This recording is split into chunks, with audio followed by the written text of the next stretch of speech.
بسم اللہ الرحمن الرحیم.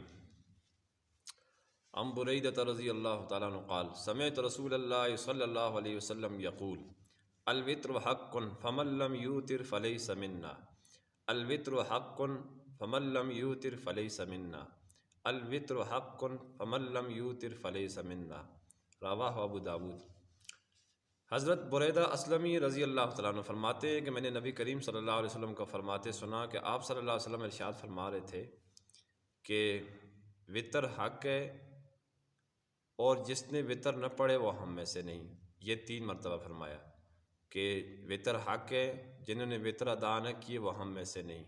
وطر حق ہے، جنہوں نے وطر ادا نہ کیے وہ ہم میں سے نہیں.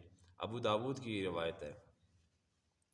اس قسم کی احادیث مبارکہ سے امام اعظم ابو حنیفہ رحمۃ اللہ علیہ نے یہ سمجھا ہے کہ وطر کی جب اتنی زیادہ تشدید اور تحدید ہے، یعنی اس کو ترک کرنے پر اتنی سخت وعید آپ صلی اللہ علیہ وسلم نے ارشاد فرمائی ہے اور ناراضگی کا اظہار فرمایا ہے، لہٰذا وطر واجب ہے. واجب کا یہ مطلب ہوگا کہ سنت موقدہ سے درجہ زیادہ ہے اور فرض جو ہوتے ہیں فرض نماز اس سے اس کا درجہ کم ہے.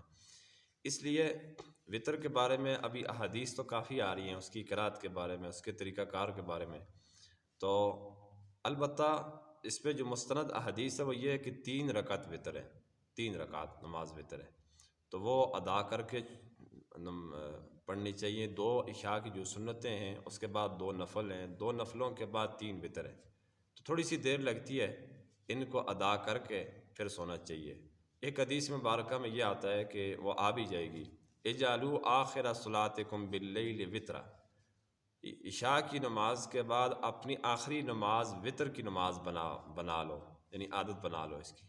تو اس کا مطلب یہ ہے کہ وطر ہر حال میں پڑھنی چاہیے، اور آپ صلی اللہ علیہ وسلم نے اس کے متعلق صیغہ امر کے ذریعے سے ارشاد فرمایا ہوا ہے، لہٰذا اس کی بہت زیادہ اہمیت اور تاکید ہے، اس کو ترک نہیں کرنا چاہیے. اللہ تبارک و تعالی ہم سب کو ان احادیث مبارکہ کے اوپر عمل پیرا ہونے کی توفیق عطا فرمائے. وطر کے متعلق فضیلت اور احادیث کافی ساری آ رہی ہیں، انشاءاللہ اور بھی ذکر کروں گا.